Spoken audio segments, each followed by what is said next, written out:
Hey, Bills Mafia, it's me again. I'm back after a week hiatus, and actually 2 week hiatus. I did not do anything for the Atlanta game. It was a Thursday night. It was a wild week for me, personally. Work wise, schedule wise, it was quite bad. I've been like working my behind off the last few weeks, but that's another story. That's neither here nor there. The important thing is I'm back, so to speak.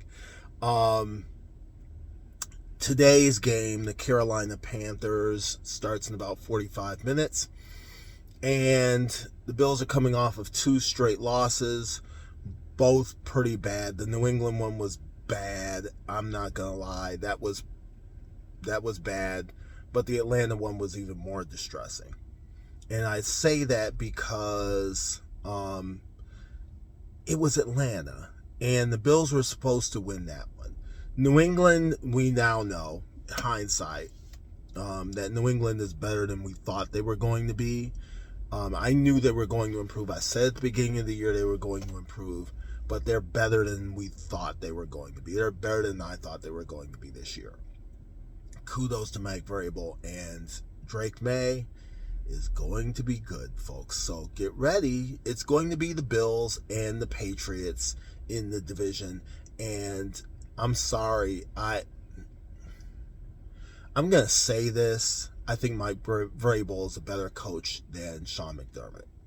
Now, what I will say is his act may get a little bit old after a little while, depending on who else is in charge in New England. I think the way New England is structured, and I'm not 100% sure, but it may lend itself more to a Mike Vrabel type than Titans did. The Titans had multi-tiered levels of authority in their have multi-tiered levels of authority in their organization. They're a mess, to be honest with you.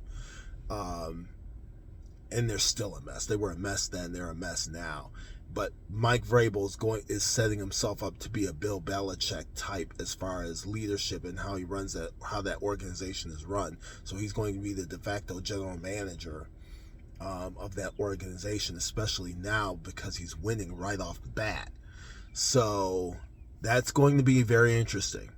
It's going to be very interesting to see how that winds up going down, and whether or not that's going to challenge the Bills.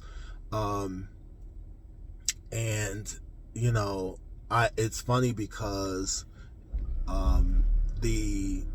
I watched a clip of Bulldog calling out a caller on GR55 in terms of what he expected the Bills to do, fire Sean McDermott. And he stood up for Sean McDermott, basically saying that, oh, well, he's better than, what we've got, or, he's done the job, and, where are they going to go? Where are they going to look for it? Look, and we'll get to the the Carolina game in just a second, because it's relevant here. And I've said this for 2 years. At the end of each season, it's time for McDermott to go. And I'm going to say this real quick. McDermott, his time is past in Buffalo. And my wife, who's not a huge football fan, but she knows enough, and she knows how to relate football to life. There are people that are builders, and then there are people that are finishers. And there are people that are builders and finishers. McDermott is a builder. He built the Bills. He built them to what they are. He's not a finisher. Andy Reid in Philadelphia was a builder. He became a finisher in Kansas City. He became a builder and a finisher in Kansas City. And the same thing with Tony Dungy in Tampa.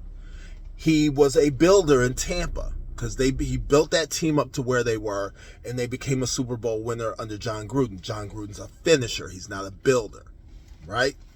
There are certain people that are builders. There are certain people that are finishers. There are certain people that are both. Tony Dungy became a finisher. I don't know if he became a builder and a finisher, because once you're a builder, you stay a builder. But he was able to finish in Indianapolis. Andy Reid was able to build and finish in Kansas City. But until Sean McDermott becomes a finisher, he's not going to win the Super Bowl. And he may have to move on to the next stop to become the finisher, which is what Andy Reid had to do. It's what Tony Dungy had to do. Some of these great coaches, had to actually, and I'm going to go back a ways. Chuck Knox, speaking of Buffalo, was a builder. He never became a finisher, but he was a builder. He built the Rams. He built the Bills in the late 70s, early 80s, but he never finished anywhere. And so you have to have a coach that's going to be a finisher take care of what we have now. That being said, this is going to be a rough game. Don't expect it. This isn't your old Carolina Panthers. They run the ball decently, and on defense, they are 8th against the run and 10th against the pass. That's a problem. Because are the Bills passing the ball? Are they running the ball? We don't know. Because the last 2 weeks, they haven't really been consistent doing either one. This is going to be one of those games where you go, okay, they're back, or we really have a problem. Because if you go to 4-3, look at the rest of the AFC. New England's already doing their thing. The Colts are doing their thing, right?